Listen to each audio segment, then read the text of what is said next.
దేశంలోని ప్రతి ఒక్క పౌరునికి హక్కు, అందులోనూ ఓటు వేసే హక్కు తప్పకుండా ఉండి తీరాలి. ఓటు హక్కు అంటే అది మన జీవితాన్ని, సంపదని మరియు స్వేచ్ఛని రక్షించుకునే అధికారం. మామగారు, అసలు సమస్య అంతా మీలోనే ఉంది. ఒక కూతురు ఇది దీని మొగుడు మాట వినదు. ఇంకొకడు కొడుకు, వాడు మర్యాదే లేనోడు.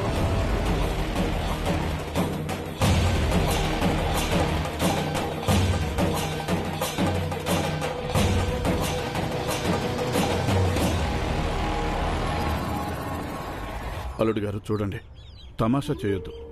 గంగ చేయి వదిలిపెట్టండి. ఇది కుటుంబ సమస్య, మనలో మనం కూర్చొని మాట్లాడుకుని పరిష్కరించుకుందాం. అరే, ఏం పరిష్కరిస్తావు? నేను ఇక్కడికి కూర్చొని మాట్లాడడానికి రాలేదు. నీ కూతురుతో చెప్పు ఇక్కడి నుంచి నాతో రమ్మని.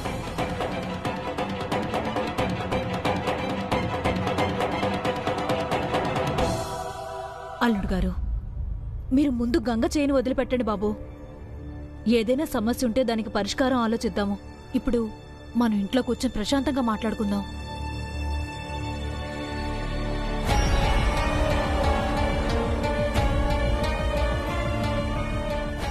రామ్జీ, నీ కూతుర్ని తొందరగా తయారు చేసి తీసుకురా. మేమిప్పటికిప్పుడే వెళ్ళిపోవాలి.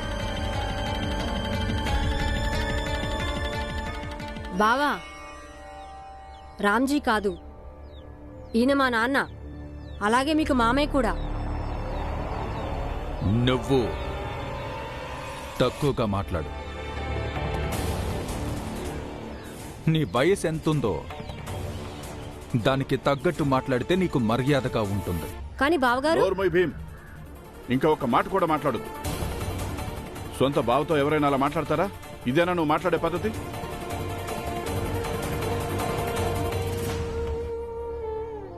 చూడండి అల్లుడు గారు,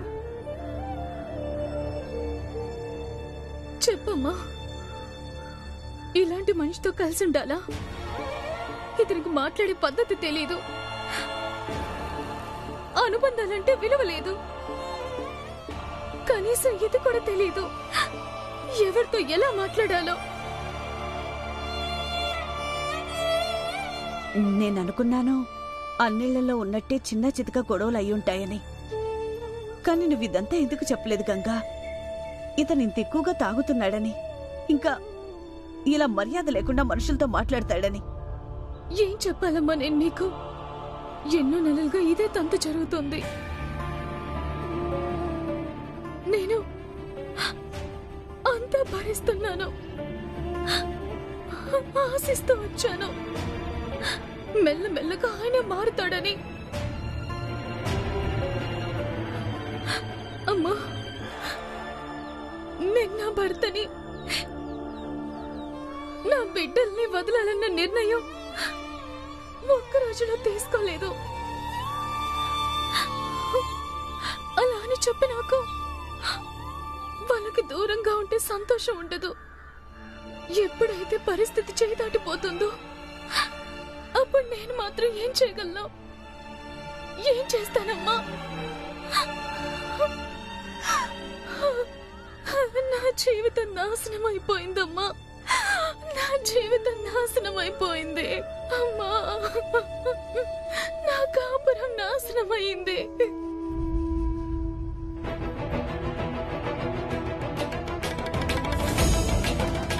అరే, మీరు అందరూ ఇక్కడి నుంచి వెళ్ళండి. ఏం చూస్తున్నారు? ఇక్కడ ఏమైనా వినోదం జరుగుతుందా? వినోదమే జరుగుతుంది.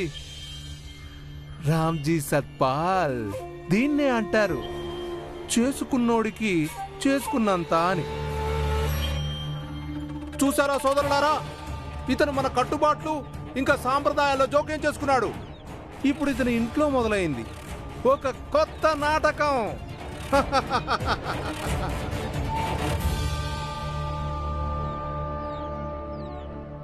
బాధగా ఉందా?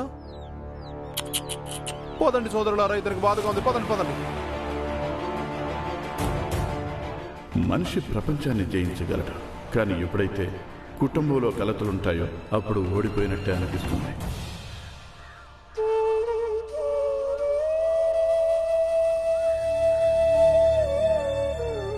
చూడండి అల్లుడు గారు, కోపం తగ్గించుకోండి. వెళ్ళి కాళ్ళు చేతులు కడుక్కురండి. ఏంటి కాళ్ళు చేతులు కడుక్కునేది? ఆ? నేను ఇక్కడికి కాళ్ళు చేతులు కడుక్కోవడానికి రాలేదు. నా ఇంటి దగ్గరే కాళ్ళు చేతులు కడుక్కొని వచ్చాను. నీ కూతుర్ని తొందరగా రమ్మని చెప్పండి. నేను చూస్తాను వినోదం ఎక్కడ జరుగుతుందో.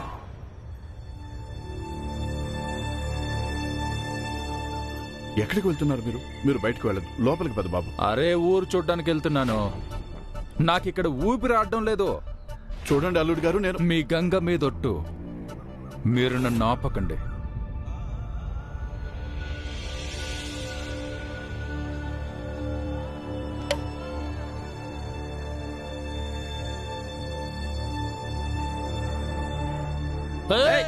చూసుకో చూసుకో, అంటుకున్నావంటే ఇప్పుడు ఇంత చలిలో స్నానం చేయాల్సి వస్తుంది. ధర్మాన్ని నాశనం చేయడానికి వచ్చారు. అందరూ దూరంగా తప్పుకోండి. ముట్టుకున్నారంటే మీరందరూ మైలపడిపోతారు. వీళ్ళందరికీ ఒకటే బెదిరింపు, ముట్టుకున్నామంటే బయలుపడిపోతారు. కానీ వీడెక్కడికి వెళ్తున్నాడు? వాడు తాగిపోతు మళ్ళీ తాగటానికి వెళ్తున్నాడు. ఆ భగవంతుడు మన నుదుట కష్టాలే రాశాడు. మన పిల్లలందరూ మన కళ్ళ ముందే కష్టపడుతున్నారు. కడుపు నిండా తిండి దొరక్క భీమ్ జీవితంలో రోజూ సమస్యలు వస్తాయి. దానికి తోడు గంగా జీవితం కూడా పాడైపోయింది.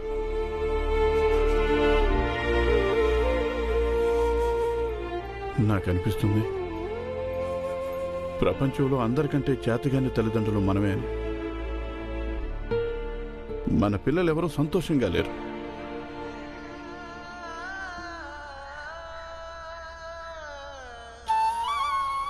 అక్క అక్క అక్క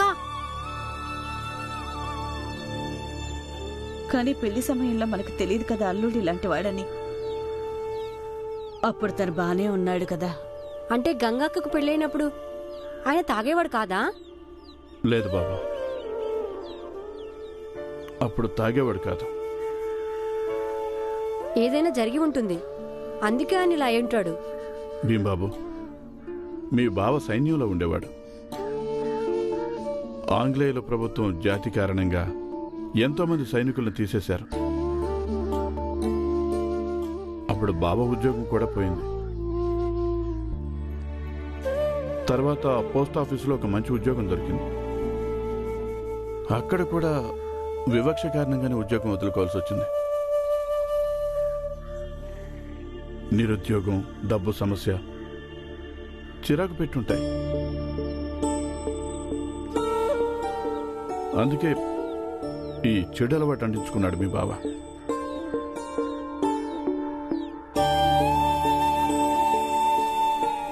కానీ భీమ్ బాబు, నువ్వేమీ దిగులు పడకు. మేం నచ్చ చెప్తే బావ అర్థం చేసుకుంటాడు.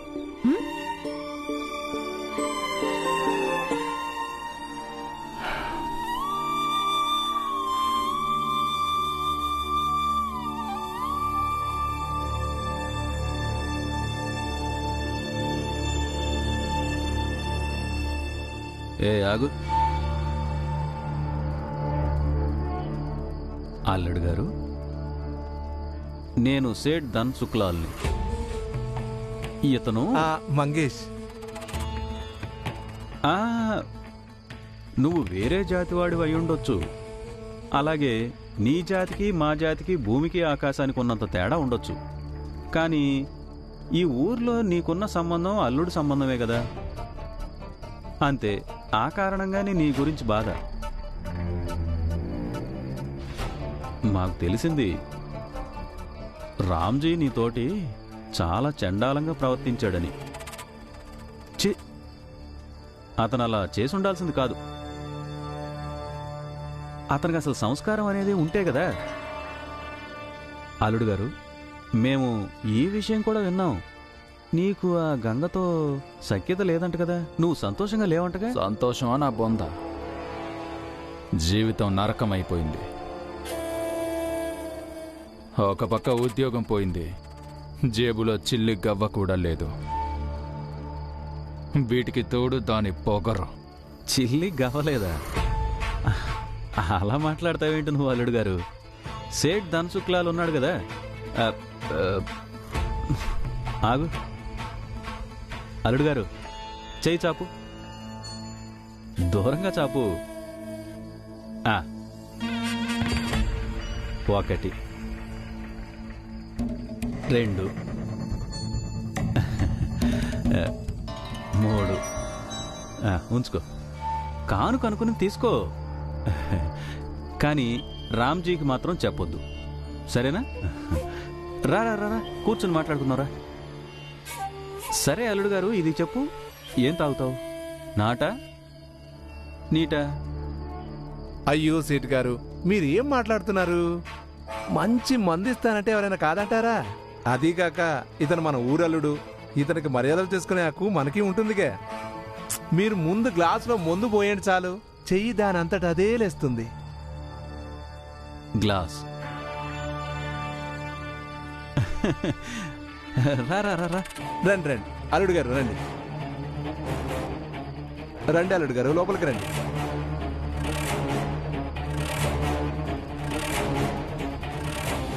అయ్యో అల్లుడు గారు, కొంచెం దూరంగా, నీ జాతి ప్రకారం అక్కడ కూర్చో.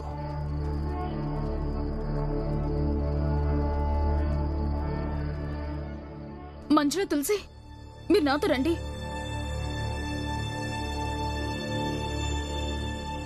అక్క, వెనక వైపు నుంచి ఎందుకు? మీ బావగారిని వెతకడానికి ముందు అమ్మ వాళ్ళు ఉన్నారు. ఎక్కడ వెతుకుతారు? అంత తాగాడు ఎక్కడున్నాడో ఏం తెలుస్తుంది? ఎక్కడ ఒక చోటు ఉంటాడు కదా, వెతుకుతాను ఆయన్ని, వెతికి చెప్తాను ఆయనకి ఈ ఊరు వదిలిపెట్టి వెళ్ళిపోమని. అసలు మా అమ్మ నాన్న ఏం అపకారం చేశారు ఆయనకి?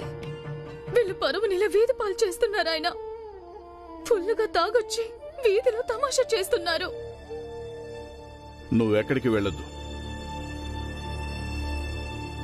అతను ఎన్ని తమాషాలు చేస్తాడో చేసుకోనివ్వు. ఇప్పుడు తమాషాలు చేసి అలసిపోతే అప్పుడు తనే వస్తాడు.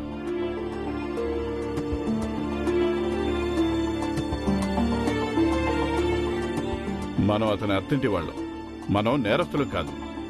అతని పిచ్చి పిచ్చి పనులు భరిస్తూ ఉంటానికి.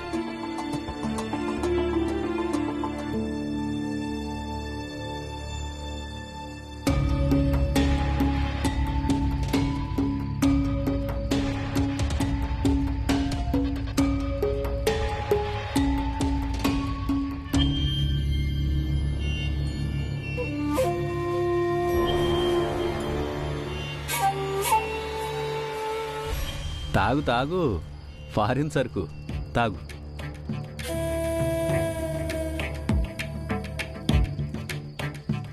అల్లుడు, ఒక మాట చెప్పనా? ఆ తండ్రి కొడుకులు ఇద్దరూ ఒకేలాంటోళ్ళు. మాయగాళ్ళు తెలుసా? మాయగాళ్ళు క్షణాల్లో బొచ్చుగించేస్తారు. ఇక నువ్వు అనుకుంటావు కూడా నీదే తప్పు అని. అసలు తప్పంతా వాడదైనా సరే. అందుకని నువ్వు వాళ్ళ మాటల మాయలో పడొద్దు. అరే, అలాంటి అమ్మాయిని ఇచ్చి చేస్తారా? అసలు నీకు చాలా అన్యాయం చేశారు. నా మాట విని పగ తీర్చుకో, పగ. నువ్వు డబ్బుల గురించి ఏమీ దిగులు పడద్దు. సేట్ ధన్సుక్లాల్ ఉన్నాడు. కానీ నువ్వు ఆ ఇంట్లో ఒక్కొక్క వ్యక్తి మీద పగ తీర్చుకోవాలి. వాళ్ళ జీవితాన్ని నరకం చేశాయి. మేము నీ జీవితాన్ని స్వర్గంగా మారుస్తాం. నిజంగా.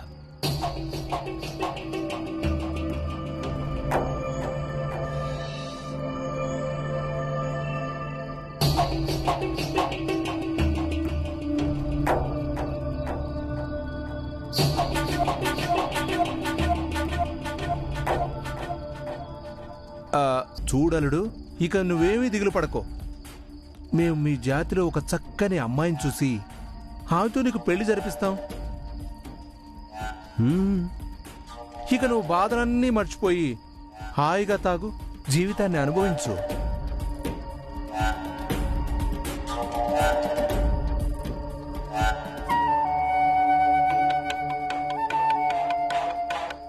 ఇక వెళ్ళు.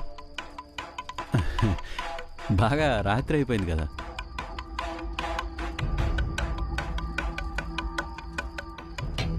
అరే జాగ్రత్త జాగ్రత్త. ఇంటి దాకా వెళ్ళగలవా అల్లుడు?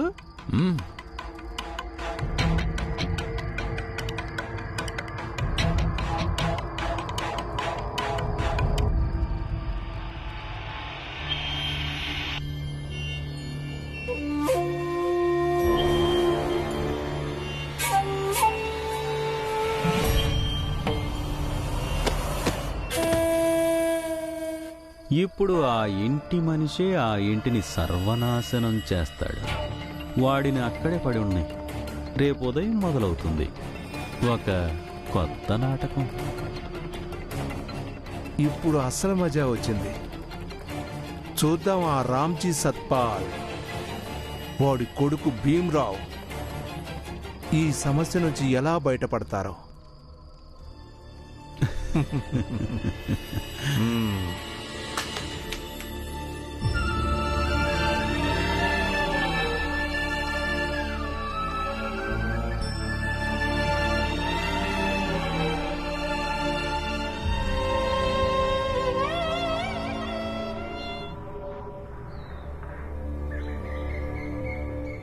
ఏమైంది?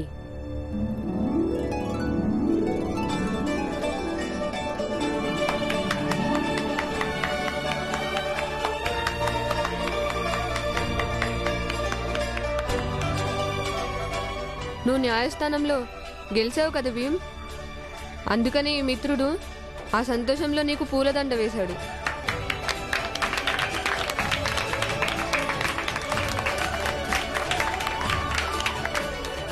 భీమ్, నాకు బాధగా ఉంది. నేను నీకు సహాయం చేయలేకపోయాను, కానీ ఈ విషయంలో చాలా సంతోషంగా ఉంది. నువ్వు గెలిచావు భీమ్. పట్టు.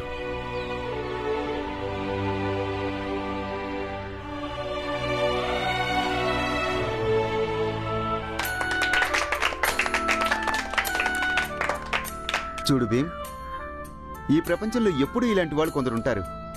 వాళ్ళు పోరాటంలో భాగం కాకపోవచ్చు, కానీ తెలుసుకోవాలని కోరుకుంటుంది పోరాటంలో ఎవరు గెలిచారు. ఆ తర్వాత గెలిచిన వాళ్ళకి విజయహారం వాళ్లే అందరికంటే ముందేస్తారు. మేమెప్పుడు ఇదే కోరుకుంటాం. నువ్వు ఇదే విధంగా పోరాడుతూ ఉండు, గెలుస్తూనే ఉండు. రండి.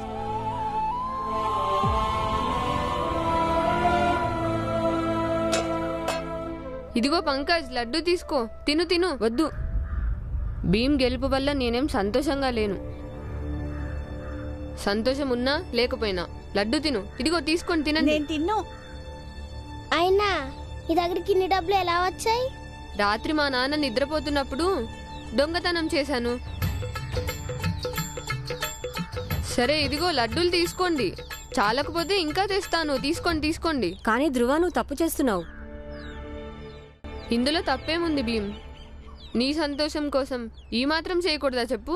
లేదు, మేమందరం గెలిచింది నిజాయితీ వల్లే. కాబట్టి ఈ సంతోషాన్ని మనం దొంగ సొమ్ముతో జరుపుకోకూడదు. నువ్వు చాలా పెద్ద తప్పు చేశావు. అయ్యిందేదో అయిపోయింది భీమ్, ఇప్పుడు ఏం చేద్దాం? నేను దొంగతనం చేసేటప్పుడు ఇదంతా ఆలోచించలేదు. దొంగతనం చేసేసానంతే. ఇప్పుడు దాన్ని మార్చడం అయితే కుదరదు కదా. ఎందుకు కుదరదు ధ్రువ? ఎలా? నువ్వు చేసిన ఈ దొంగతనాన్ని అంగీకరించు. నువ్వు మీ నాన్నతో చెప్పు నువ్వు ఆయన డబ్బుని దొంగిలించావని. నీకు తెలియదనుకుంటా భీమ్, నన్ను బాగా కొడతాడు చెప్తే. కొడితే కొట్టని, నిజాయితీ కోసమేగా దెబ్బలు తింటున్నావు. మనం ఎప్పుడైనా మంచి కోసం దెబ్బలు తింటే అప్పుడు బాధ అనిపించదు. నువ్వు కేవలం ఇలా అనుకో, నువ్వు సత్యం కోసం పోరాడుతున్నావని. వెళ్ళి మీ నాన్నగారికి చెప్పేయి. సభాష్ భీమ్, సభాష్. చాలా మంచి మాట చెప్పావు. జీవితంలో ప్రతి దశలోనూ నీ పోరాటాన్ని ఇలాగే కొనసాగించు. పోరాటం జీవితాంతం చేయాల్సిందే మాస్టారు. నిన్న నాన్న కోసం పోరాడాను, ఈరోజు అక్క కోసం, రేపు వేరొకరి కోసం. ఈ భీమ్రావ్ దేనికి వెనకాడడు, పోరాటాన్ని ఆపడు, ఎన్నటికీ అలసిపోడు. సరే భీమ్, నేను అలాగే చేస్తాను నువ్వు చెప్పినట్టు. నేను మా నాన్నకి చెప్పేస్తాను, తర్వాత ఆయన ఏం చేసినా సరే. కానీ ఇప్పుడు నీ గెలుపు ఆనందాన్ని అనుభవించని భీమ్. అందరూ లడ్డూలు తీసుకోండి. భీమ్ గెలిచిన ఆనందంలో ఇస్తున్న లడ్డూలు ఆ దొంగలించిన డబ్బులతోనే. కానీ ఇంటికి వెళ్ళినాక నాన్నకు చెప్తాను. అప్పుడు ఈ లడ్డూల మీద దొంగతనం పాపం తొలగిపోతుంది. తినండి తినండి. ఇప్పుడు ఈ లడ్డూలు భీమ్ గెలిచిన సంతోషంలో ఇచ్చిన లడ్డూలు అనుకోండి. తినండి. వాళ్ళని వదిలే భీమ్, నువ్వు తీసుకో లడ్డు, తిను. నిజాన్ని వెలుగులోకి తీసుకురావడంలో నీ వంతు సహకారం కూడా ఉంది.